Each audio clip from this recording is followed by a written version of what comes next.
Сайн байцгаана уу? Амжилт мэдээлэл технологи ахтай. Энэ удаагийн хичээлээр After Effects дээр энгийн нэгэн лого интрог хэрхэн хийх талаар үзэх болно.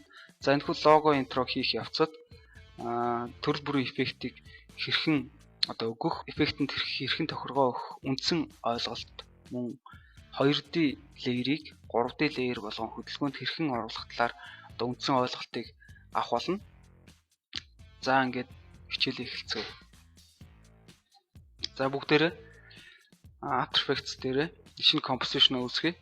За ингээд шинээр HDTV 1080 та composition. За 25 фреймтэй. За тэгээд богинохон хэмжээний интро учраас нэг 15 секундээр өгчихье. За ингээд composition маань бэлэн боллоо. За энэ composition дээр нэрээ өгье. Logo intro. За юуны түрүүнд логогоо оруулж ирээ. За амжилт мэдээлэл технологийн лого. За энэ логогоо composition руу оруулж ирээд за энэ өнгийг ягаан өнгөтэй болгож өгье. За энэ хүү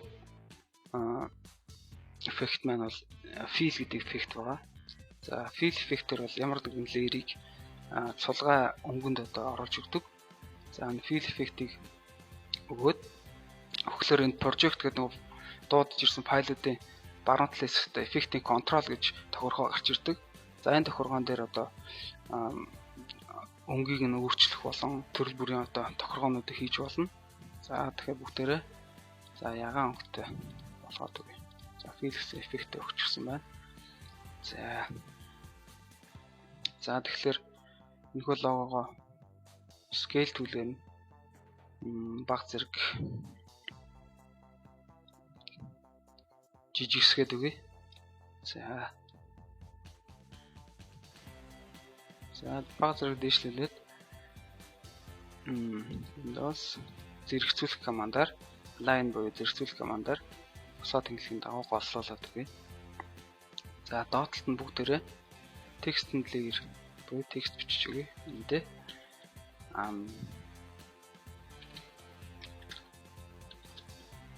амжилт мэдээлэл технологийн академи. За амжилт мэдээлэл технологи академи гэсэн текстийг бичээд мөн зэрэгцүүлэх команд буюу align командаараа голлуулад өгье. За эдгээр леерүүдийн доотлолт нь шинээр нэг solid layer үүсгээд өгье. За тэр layer баг зэрэг цагаан өнгөтэй layer бай. За ингээд энэ solid layer хамгийн доотлолтод байрлуулад өгье. Мөн текстийн өнгийг нь character буюу текстэнд төрөл бүрийн тохиргоо өгдөг энэ tab цонхноос текстийн өнгийг өөрчлөөд өгье. За энэ eyedropper гэсэн өнгө сордог энэ түүлээр ягаан өнгийг өгье. За мөн амжилт мэдээлэл технологи академи гэсэн тексттэй баг зэрэг жижигсгээд өгье. За ингээд align түүлээрээ align командаараа зэрэгцүүлээ голлуулад өглөө. За ингээд ерөнхий байрлалаа эхлээд ингээд байрлуулчихлаа. За одоо бүгдээрээ transform тохиргоон дээр тоглолт хийж өгнө. За scale-ийг 1 секунд хагас дээр scale-ийг 74% таа байхаар харин 0 секундын дээр scale-ийг бүр том. За 340 байхаар тохируулад өгье. Харин opposite дээр нь хамгийн ихэнд 0 секундын дээр 0%. За энд ирмэгц 100% болохоор тохируулаад өгье. За ингээд shift 0. За тэгэхээр лого маань бүгдгээс 100% болтлоо. Тодорч ингэж хөдөлж байна. За одоо харин текст эффектийг хэрхэн ухтлаар үзцгээе. За хамгийн энгийн текст эффектийг бол effects and presets гэдэг одоо цонхон дээрээс голцоо өгдөг. За хамгийн түгээмэл хэрэглэдэг текст эффект бол typewriter гэж эффект байгаа. За энэхүү эффектийг бүгдээрээ текстэн дээр өгье. За өглөө. За альва эффектийг өгөхөд энэ улаан зураас хаана байрлаж байна? Тэр газараас эхэлж одоо эффект нь үйлчилж эхэлдэг байгаа. За ингээд текст layer доошо буулгаад харцгаая. Текст гэсэн одоо тохиргоо дотор за энэ хоёр хар бүрхий цэг харагдаж байна. За энэ бол хаалттай байгаа тохиолдол гэж харагддаг. Ингээд задлаад өгөхлөөр нөгөө бидний цаг бичдэг энэ дүрлжин маань ингээд байрлаж байгаа. За play дараад үзье. За тэгэхээр яах нь. За энэ текстэнд бол энэ бичгийн машинаар бичиж байгаа юм шиг юм эффект өгдөг байна. За shift 0 амжилт мэдээлэл технологийн актив. За хамгийн энгийн логоны интро бол ингэж хийж болж байна. За мөн текстийн төрөл бүрийн маш олон эффектүүд байдаг. За эффектүүд маань бол текст эффект маань бол за animation presets гэдэг хэсэг дотор текстийн одоо фолдертай ингэ байрлаж байна. За энэ текстийн фолдер доош нь буулгахаар текстийн одоо эффектийн төрлүүд нь мөн фолдероор ингэ эффектүүд нь байрлаж байна. За одоо энэ жишээлбэл 3D текст эффект гэсэн бүлэг байна. За энэ доош нь буулгаад харах юм бол за баригцаар нэг 20-оос 30 эффект нэг юм фолдер дотор ингээд текстэнд байрлаж байна. За ингээд доош харуул за эдгээр текстэн дотор байгаа энэ фолдерт одоо 20-30 эффект гэхээр одоо ойролцоогоор нэлээд хэдэн эффект одоо байгаа. За тэгэхээр 3D текст эффектийг одоо хийж өгч үзье. Typewriter гэсэн текстийн эффект устгаад за секунд хагас дээр ирэхэд лого нь байрлаж ирж байгаа. За энэ хугацаанаас хойш текст маань гарч ирнэ гэж тооцоолоод текстэндээ 3D энэ эффектийг өгье. За ингээд shift нэлээд тоглоод үзье. За тэгэхээр текст эффект маань 3 хэмжээс дээр ингэж хөдөлж өгч байна.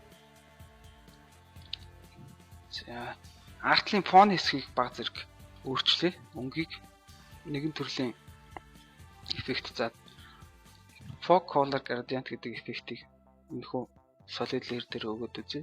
За тэгэхээр энэ эффект маань дөрвөн төрлийн одоо өнгөний градиентээс бүрддэг энэхүү эффект байна. За тэгэхээр бүгдээрээ энэ хэсгийг за ягаан за энэ цэнхэр өнгийг ягаан болгоод өгье. За энэ шар өнгийг ягаан болгоод өгье. За ногоон өнгийг за энэ ягаан өнг маань арай тод ягаан өнг байна. Тэгэхээр баг зэрэг сайруулад за иймэрхүү ягаан болгоод өгье. За окей. Нэг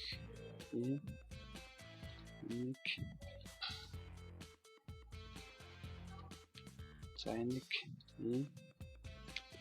за энэ өнгийг харин хэдүүлээ цайвар цагаан өнгөтэй болгоод өгч.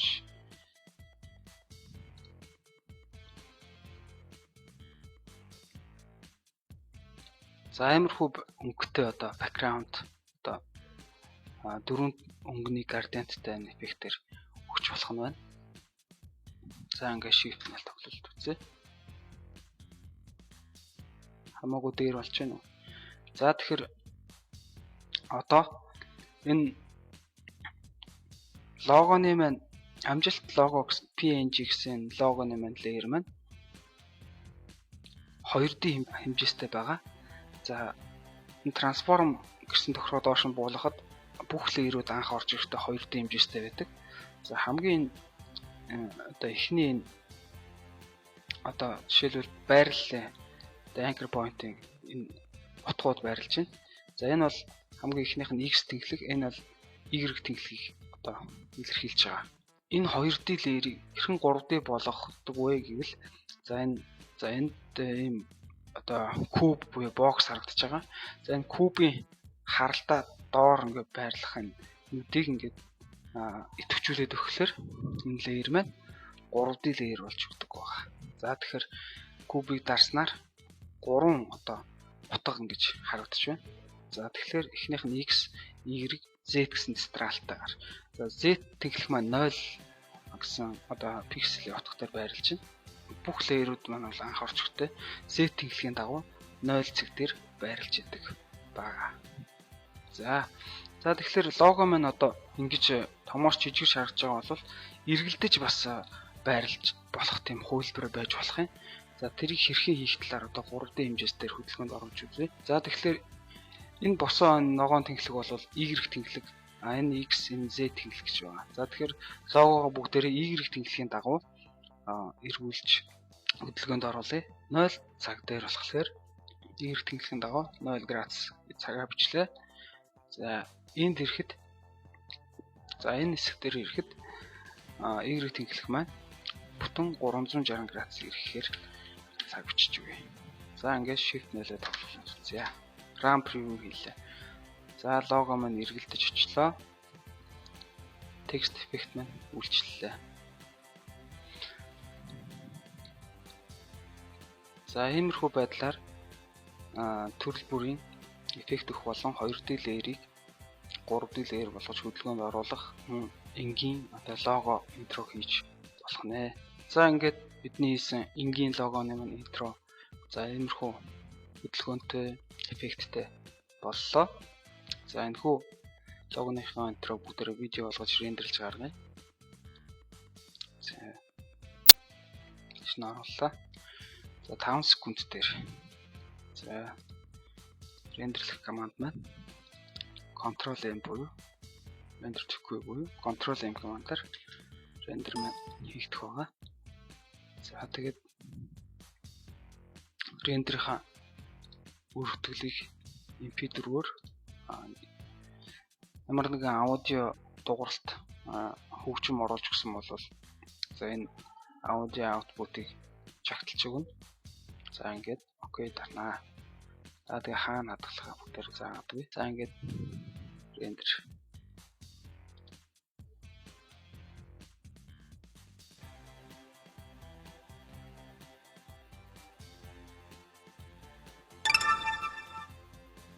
За рендер маань дуслаа.